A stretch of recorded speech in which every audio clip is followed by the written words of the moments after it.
ओम शांति। अर्थ सहित मुरली पाठ 13/6/2025।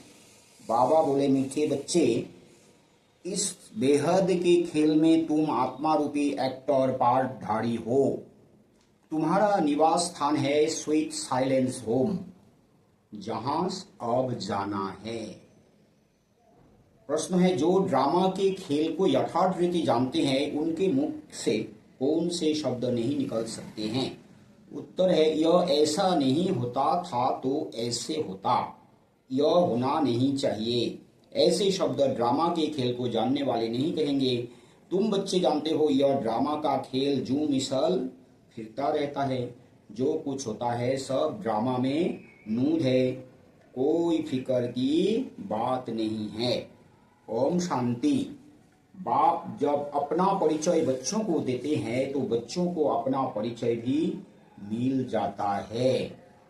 बाप जब अपना परिचय देते हैं तब बच्चों को भी अपना परिचय भी मिलता है। बाबा का परिचय मिलने के बाद ही बच्चों का परिचय मिलता है। ऐसा नहीं कि कोई आत्मा को जान जाए तो परमात्मा को भी जान जाए, ये गलत है। बाबा ने सरासर बोल दिया कि पहले बाप को जानना है, तो बाप को जानने से फिर बच्चे अपना परिचय को भी जान जाते हैं। सब बच्चे बहुत समय देह अभिमानी होकर रहते हैं। देही अभिमानी हो तो बाप का यथार्थ परिचय हो। तो परंतु ड्रामा में ऐसे है ही नहीं। भल कहते भी हैं भगवान गॉड फादर है, रास्ता है, परंतु जानते नहीं है। शिवलिंग का चित्र भी है, परंतु इतना बड़ा तो वह है नहीं। यथार्थ रीति ना जानने कारण बाप को भूल जाते हैं। बाप है भी रास्ता, जरूर रचेंगे भी नई दुनिया, तो जरूर हम बच्चों को नई दुनिया की राजधानी का वर्षा होना चाहिए। स्वर्ग का नाम भी भारत में मशहूर है, परंतु समझते कुछ भी नहीं। कहते हैं फलाना मरा स्वर्ग पधारा। भारत में ही सब उदाहरण है। कोई मरते तो बोलते हैं स्वर्ग पधारा, फिर लिखते हैं तो नाम स्वर्गीय है, माना वो स्वर्ग होता है। तो ऐसे कभी होता है क्या? अभी तुम समझते हो हम सब तुच्छ बुद्धि थे, नंबरवार तो कहेंगे ना। मुख्य के लिए ही समझानी है कि मैं इनमें आता हूँ बहुत जन्मों वाले अंतिम शरीर में। यह है नंबर 1। बच्चे समझते हैं अभी हम उनके बच्चे ब्राह्मण बन गए, तो ब्रह्मा बाबा नंबर 1 है। पहले बाबा आके, शिव बाबा आके उनको ही चुनते हैं, उनके तन में अवतरित होते हैं, तो नंबर 1 हुआ। बच्चे समझते हैं अभी हम उनके बच्चे ब्राह्मण बन गए। यह सब है समझ की बातें। बाबा की बोले ज्ञान माना समझ, सारी चीजों को समझना है। बाप इतने समय से समझाते ही रहते हैं, नहीं तो सेकेंड की बात है बाप को पहचानना। बाप कहते हैं मुझे याद करेंगे तो तुम्हारे विक्रम विनाश होंगे। असल में तो बाप को पहचानने में सेकेंड की बात है, लेकिन सब तो समझदार नहीं है, ज्यादा बेसमझ है, एकदम तमो प्रधान है, पत्थर बुद्धि है। इसलिए बाबा इतने दिनों से समझाते ही रहते हैं। बाप कहते हैं मुझे याद करेंगे तो तुम्हारे विक्रम विनाश होंगे। निश्चय हो गया, फिर कोई भी बात में प्रश्न आदि उठ नहीं सकता। बाप ने समझाया है तुम पावन थे जब शांति धाम में थे।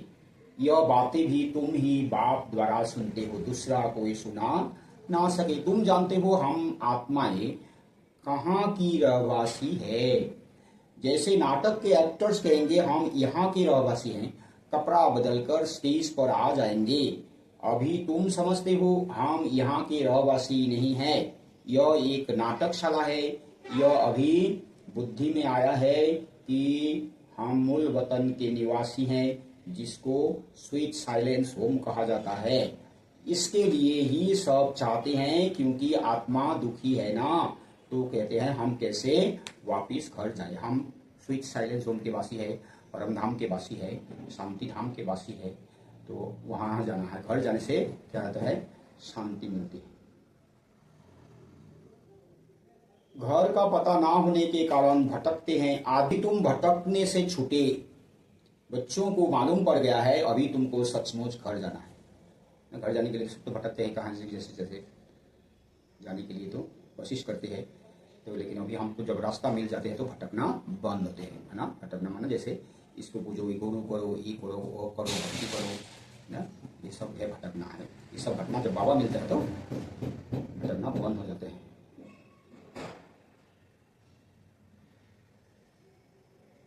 बच्चों को मालूम पड़ गया है अभी तुमको सचमुच घर जाना है। अहम आत्मा कितनी छोटी बिंदी है, यह भी वंडर है जिसको कुदरत कहा जाता है। इतनी छोटी बिंदी में इतना पाठ भरा हुआ है। परम पिता परमात्मा कैसे पाठ बजाते हैं यह भी तुम जान गए हो। सबसे मुख्य पाठधारी वो है, करण करावनहार है ना। तुम मीठे मीठे बच्चों को यह भी समझ में आ रहा है कि हम आत्माएं शांति धाम से आती है। आत्माएं कोई नई थोड़े ही निकलती है जो शरीर में प्रवेश करती हैं, नहीं, आत्माएं सभी स्वीट होम में रहती है, वहां से आती है पाठ बजाने। सभी को पाठ बजाना है, आत्मा कोई सृष्टि नहीं होती, नई निकलती नहीं है। वो शांति धाम में, परम धाम में रहती है, वहां अपने पाठ अनुसार यहाँ आते हैं पाठ बजाने। यह खेल है, नाटक, ये तो खेल है। यह सूर्य, चांद, स्टार्स आदि क्या है? यह सब बत्तियां हैं जिसमें रात और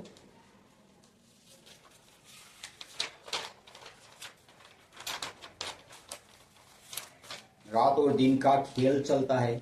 कोई कहते हैं सूर्य देवताए नमः, चंद्रमा देवताए नमः, परंतु वास्तव में यह कोई देवताए है नहीं। इस खेल का किसको मालूम नहीं है। सूर्य चांद को भी देवता कह देते हैं। वास्तव में यह इस सारे विश्व नाटक के लिए बत्तियां हैं।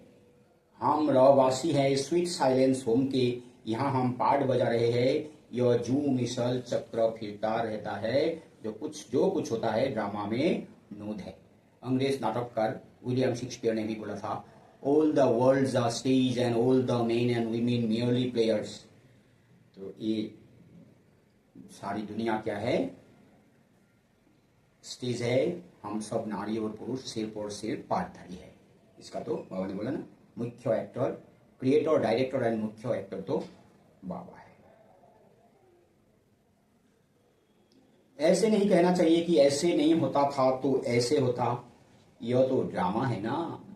ड्रामा में आप नहीं बोल सकते ये ऐसा पार्ट क्यों बजाए, ऐसा क्यों हुआ। ये ड्रामा नहीं तो ड्रामा होगा ही नहीं। मिसला जैसी तुम्हारी माँ थी, ख्याल में तो नहीं था ना कि चली जाएगी। अच्छा, शरीर छोड़ दिया, ड्रामा, अब अपना नया पार्ट बजा रही है। फिक्र की कोई बात नहीं।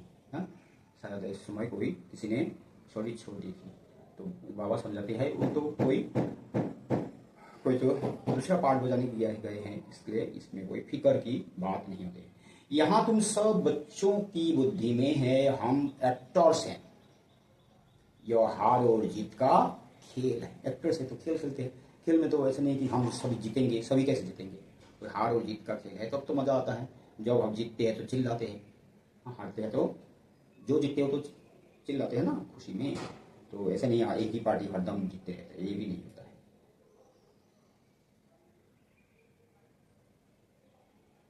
यह हार जीत का खेल माया पर आधारित है। माया से हारे हार है और माया से जीते जीत।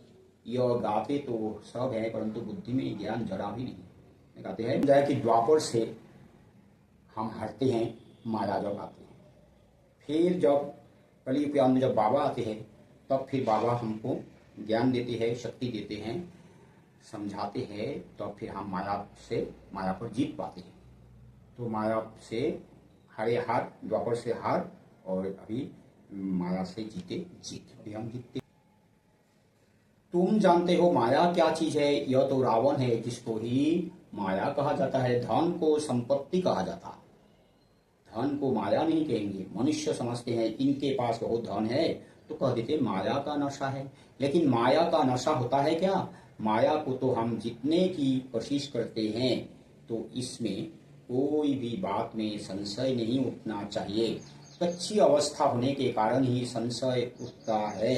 अभी भगवान उवाचो है किसके प्रति? आत्माओं के प्रति। भगवान तो जरूर सी भी चाहिए जो आत्माओं प्रति कहे। श्री कृष्ण तो देहधारी है, वह आत्माओं प्रति कैसे कहेंगे? तुमको कोई देहधारी ज्ञान नहीं सुनाते हैं। बाप को तो देह है ही नहीं, बाप को देह नहीं है नहीं, इसलिए बाबा देह को देखते नहीं, हमारे आत्माओं को देखकर बाबा हमें ज्ञान सुनाते हैं, सारी डायरेक्शंस आत्माओं को देते हैं। और तो सबको देह है, जिनकी पूजा करते हैं उनको याद करना तो सहज है। ब्रह्मा विष्णु शंकर को कहेंगे देवता, शिव को भगवान कहते हैं, ऊंच से ऊंच भगवान, उनको देह है ही नहीं। जब यह भी तुम जानते हो, जब मूल वतन में आत्माएं थी तो तुमको देह थी नहीं, तुम आत्माएं थी। यह बाबा भी आत्मा है, सिर्फ वह परम है।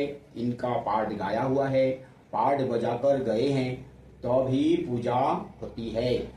परंतु एक भी मनुष्य नहीं जिसको हाँ यह मालूम हो 5000 वर्ष पहले भी परमपिता परमात्मा रास्ता आया था, वो है ही हेवेनली गॉड फादर। हर 5000 वर्ष बाद कल्प के संगम पर वह आते हैं, परंतु कल्प की आयु लंबी चौड़ी कर देने से सब भूल गए हैं। तुम बच्चों को बाप बेट समझाते हैं, तुम खुद कहते हो बाबा हम आपसे कल्प कल्प मिलते हैं और आपसे वर्षा लेते हैं, फिर कैसे गवाते हैं यह बुद्धि में है।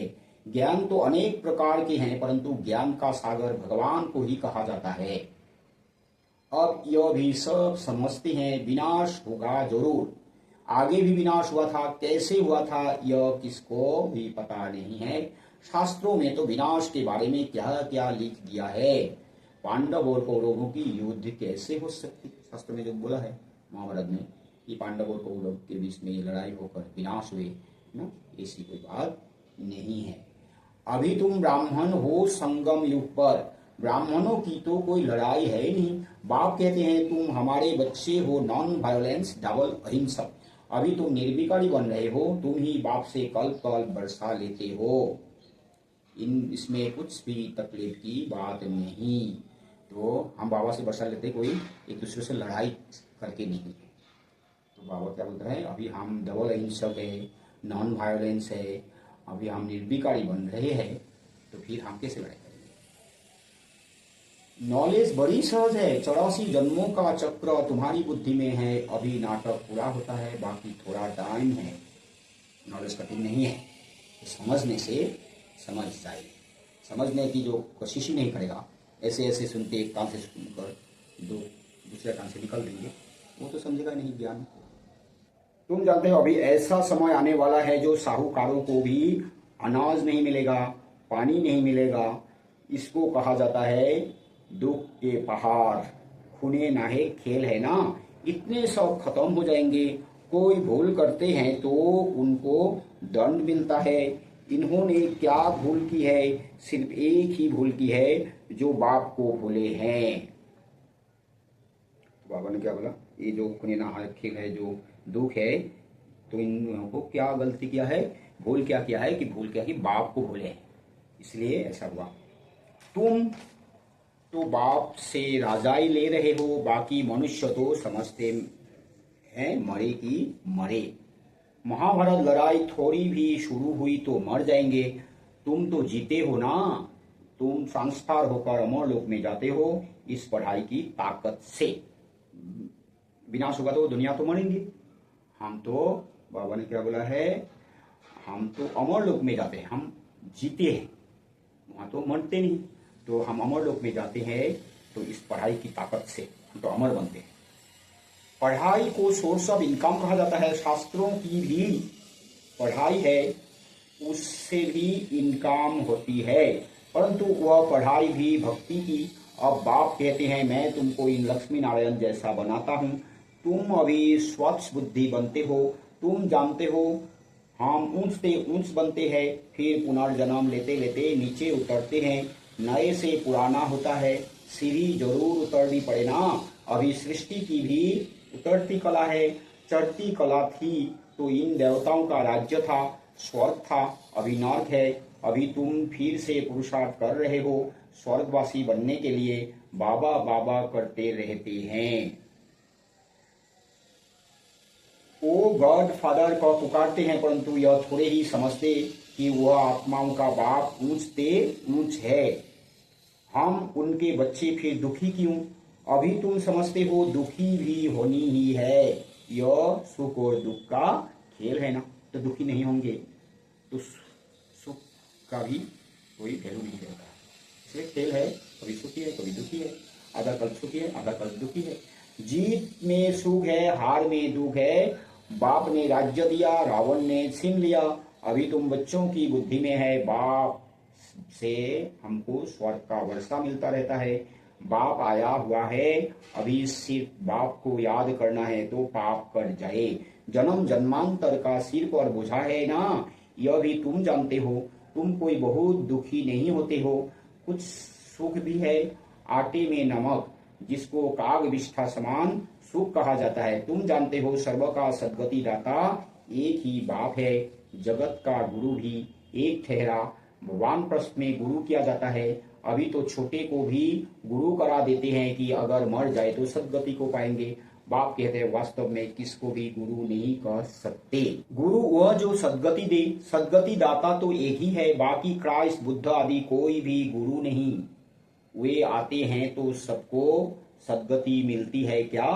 क्राइस्ट आया, उनके पीछे सब आने लगे जो भी उस धर्म के थे, फिर उनको गुरु कैसे कहेंगे जबकि ले आने लिए निमित्त बने हैं। पतित पावन एक ही बाप को कहते हैं, वह सबको वापिस ले जाने वाला है। स्थापना भी करते हैं, सिर्फ सबको ले जाए तो प्रलय हो जाए। प्रलय तो होती नहीं, सर्वशास्त्रमयी शिरोमणि श्रीमद् भगवद गीता गाई हुई है। गायन है, यदा यदा हि धर्मस्य ग्लानिर्भवति भारत अभ्युत्थानम अधर्मस्य तदात्मानं सृजाम्यहम्।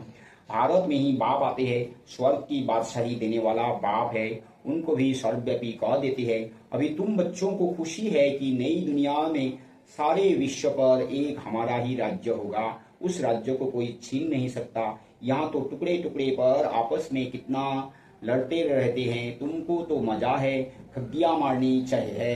कल कल बाबा से हम वर्षा लेते हैं तो कितनी खुशी होनी चाहिए। बाप कहते हैं मुझे याद करो, फिर भी भूल जाते हैं।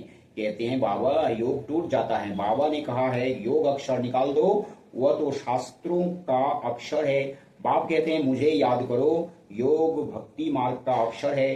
बाप से बादशाही मिलती है स्वर्ग की, उनको तुम याद नहीं करेंगे तो विक्रम विनाश कैसे होंगे, राजाई कैसे मिलेगी। याद नहीं करेंगे तो पद भी कम हो पड़ेगा, सजा भी खाएंगे। यह भी अकल नहीं है, इतने बेसमझ बन पड़े है। मैं कल कल तुमको कहता हूँ माँ में कम याद करो, जीते जी इस दुनिया से मर जाओ।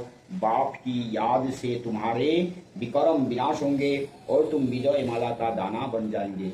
इतना सहज है। ऊंचते ऊंच शिव बाबा और ब्रह्मा दोनों हाईएस्ट है। वो पारलौकिक और यह अलौकिक बिल्कुल साधारण टीचर है।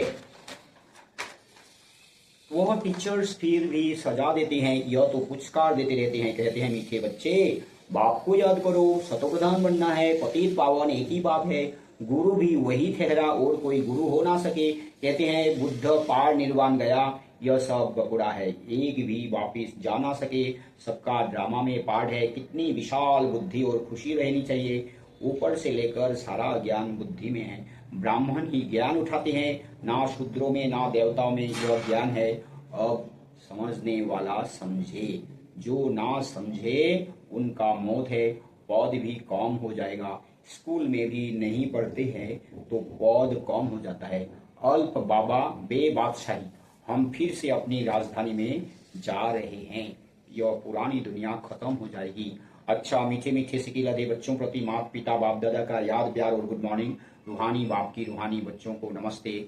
हम रूहानी बच्चों की रूहानी माता पिता बाप दादा को भी याद प्यार गुड मॉर्निंग और नमस्ते नमस्ते नमस्ते नमस्ते। धारणा के लिए मुख्य सारा है, बाप हमें ऐसे नए विश्व की राजाई देते हैं जिसे कोई भी छीन नहीं सकता। इस खुशी में खग्गियां मारनी है, विजय माला का दाना बनने के लिए जीते जी इस दुनिया से मरना है। बाप की याद से विक्रम विनाश करने हैं। वरदान है, अपनी पावरफुल स्टेज द्वारा सर्व की शुभ कामनाओं को पूर्ण करने वाले महादानी भव। पीछे आने वाली आत्माएं थोड़े में ही राजी होंगी क्योंकि उनका पाठ ही कनक दाना लेने का है। तो ऐसी आत्माओं को उनकी भावना का फल प्राप्त हो, कोई भी वंचित न रहे, इसके लिए अभी से अपने में सर्वशक्तियां जमा करो। जब आप अपनी संपूर्ण पावरफुल महादानी स्टेज पर स्थित होंगे तो किसी भी आत्मा को अपने सहयोग से महादान देने के कर्तव्य के आधार से शुभ भावना का स्विच ऑन करते ही नजर से निहाल कर देंगे। स्लोगन है सदा ईश्वरीय मर्यादाओं पर चलते रहो तो मर्यादा पुरुषोत्तम बन जाएंगे। अव्यक्त इशारे है आत्मिक स्थिति में रहने का अभ्यास करो, अंतर्मुखी बनो। जब सेवा की स्टेज पर जाते हो तो यह अनुभव होना चाहिए कि यह आत्माएं बहुत समय के अंतर्मुखता की रूहानियत की गुफा से निकलकर सेवा के लिए आई है। तपस्वी रूप दिखाई दे, बेहद के वैराग्य की रेखाएं सूरत से दिखाई दे। जितना ही अति रुहाव उतना ही अति रहम, ऐसी सर्विस का अभी समय है। अच्छा, ओम शांति।